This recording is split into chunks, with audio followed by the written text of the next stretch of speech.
Hello everyone, अस्सलामु अलैकुम। Welcome back to our channel. आज की वीडियो में हम डिस्कस करेंगे इनऑर्गेनिक पॉलीमर्स के बारे में। इनऑर्गेनिक पॉलीमर्स की क्लासिफिकेशन को डिस्कस करेंगे। देन उसके अलावा हमारे पास जितनी टाइप्स के ऊपर उसके मोनोमर्स आपस में अटैच होते हैं उनको डिस्कस करेंगे। वीडियो को लास्ट तक लाजमी देखिएगा, और अगर आप हमारे चैनल पर नहीं हुए तो चैनल को भी सब्सक्राइब कर दीजिएगा।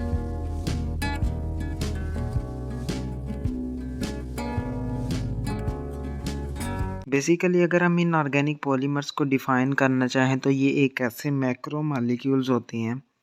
मैक्रो मॉलिक्यूल्स बेसिकली ऐसे मॉलिक्यूल्स होते हैं हमारे पास जिनका जो साइज़ होता है वो ह्यूज होता है, यानी कि मैक्रो लार्ज से निकला है, जिनके अंदर हमारे पास कार्बन जो है वो उनके बैकबोन के तौर के ऊपर नहीं होता है। ऐसे मैक्रो मॉलिक्यूल्स को हम कहते हैं इनऑर्गेनिक पॉलीमर्स।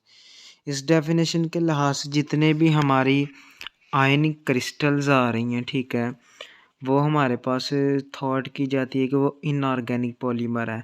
और सेम ही हमारे पास जो जॉइंट मॉलिक्यूल जिस तरह हमारे पास सिलिका या ग्रेफाइट के आते हैं, या दूसरे हमारे पास जो कोवलेंटली बॉन्डेड जो क्रिस्टल्स हैं जिस तरह ऑक्साइड और हेलाइड्स के हैं।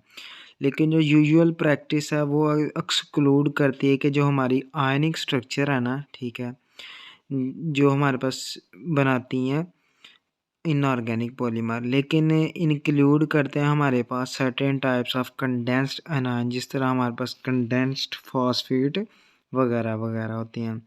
हाउएवर जो मेन रिक्वायरमेंट है वो यही है कि जो बॉन्डिंग है वो कौन सी होनी चाहिए, कोवलेंट होनी चाहिए। यानी कि जो टर्म इनऑर्गेनिक पॉलीमर है वो रिस्ट्रिक्ट है उन इनऑर्गेनिक मैक्रो मॉलिक्यूल्स के ऊपर जिनके अंदर हमारे पास कोवलेंट बॉन्ड पाया जाता है। तो बेसिकली यही हमारा क्या था, इनऑर्गेनिक पॉलीमर्स का एक सर्टेन सा इंट्रोडक्शन था। उसके बाद हमारे पास 1950 तक हमारे पास एक कंसर्टेड एफर्ट की गई कि हम जो है वो डेवलप कर लें प्रैक्टिकली इनऑर्गेनिक पॉलीमर्स को।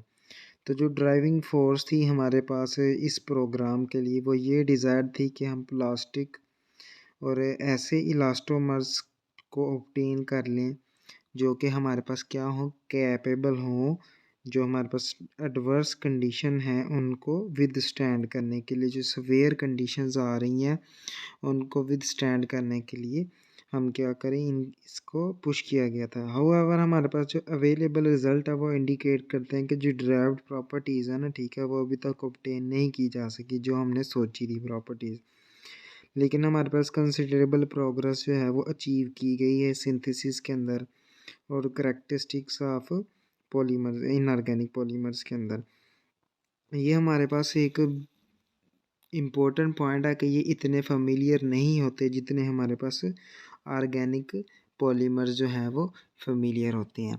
अनलाइक ऑर्गेनिक पॉलीमर्स, ये जिस तरह ऑर्गेनिक पॉलीमर के अंदर हमारे पास कार्बन और हाइड्रोजन के बॉन्ड्स पाए जाते हैं, इन ऑर्गेनिक पॉलीमर्स के अंदर बेसिकली इनके अंदर कुछ एलिमेंट्स जो हैं वो इनकॉर्पोरेट किए जाते हैं, जिनके अंदर हमारे पास सिलिकॉन आ गया, बोरान आ गया, फास्फेट्स आ गए, या मेटल्स भी हो सकते हैं उनकी चेन के अंदर। फॉर एग्जांपल सिलिकॉन और बोरान, सिलिकॉन के पॉलीमर्स हो सकते हैं, बोरान के पॉलीमर्स हो सकते हैं, या मेटल ऑक्साइड्स हो सकते हैं।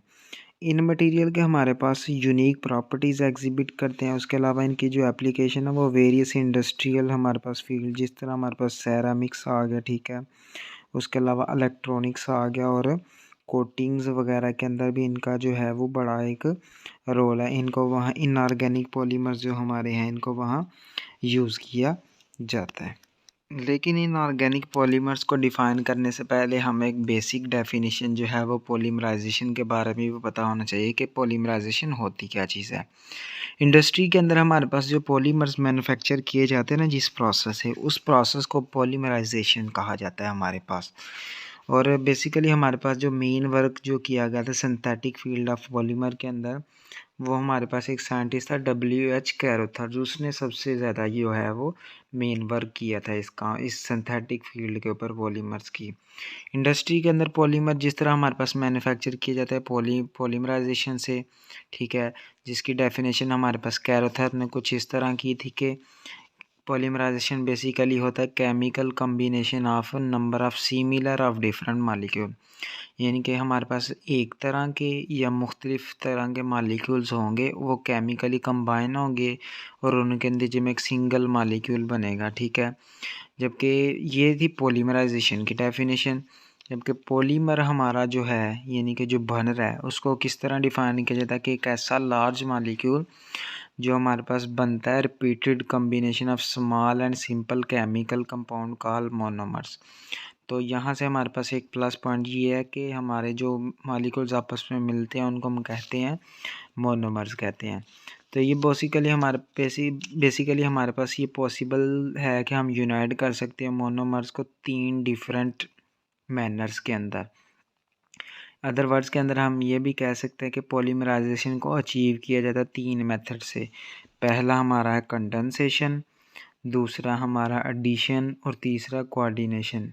जो पॉलीमर इन तीनों मेथड से हमें मिलते हैं वो हमारे पास जो इससे मिलेंगे वो कंडेंसेशन पॉलीमर्स होंगे, जो इससे मिलेंगे वो एडिशन पॉलीमर्स होंगे और जो इससे मिलेंगे वो कोऑर्डिनेशन पॉलीमर्स होगी। यानी कि जिस टाइप से, जिस मैनर से, जिस मेथड से हमें मिलेंगे वो उसी तरह के पॉलीमर्स होंगे। तो वन बाय वन हम क्या करते हैं, इस पॉलीमराइजेशन के प्रोसेस को डिफ़ाइन कर लेते हैं। पहले कंडेंसेशन को, फिर एडिशन को, फिर कोऑर्डिनेशन को। वन बाय वन हम इनको डिस्कस कर लेते हैं। तो सबसे पहले हमारे पास है कंडेंसेशन पॉलीमराइजेशन।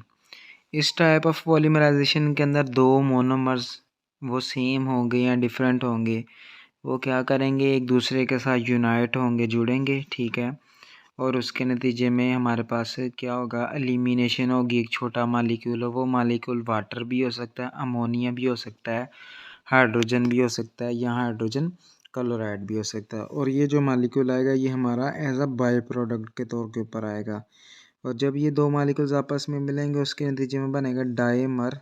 दो मालिक्यूल के मिलने से वो डाइमर क्या करेगा, हमारे पास फर्दर जो है वो उसी सेम मैनर के अंदर एक मालिक्यूल एलिमिनेट करके एक मालिक्यूल सेम के साथ मिलकर ट्राइमर बना देगा।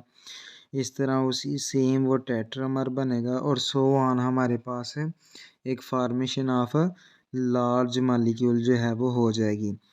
जितनी भी कंडेंसेशन पॉलीमराइजेशन होती है वो एक स्टेप वाइज इंट्रामॉलिक्यूलर कंडेंसेशन से होती है। इसी वजह से हम इसे स्टेप पॉलीमराइजेशन भी कह सकते हैं, बल्कि इसे कहा जाता है, स्टेप पॉलीमराइजेशन भी कहा जाता है।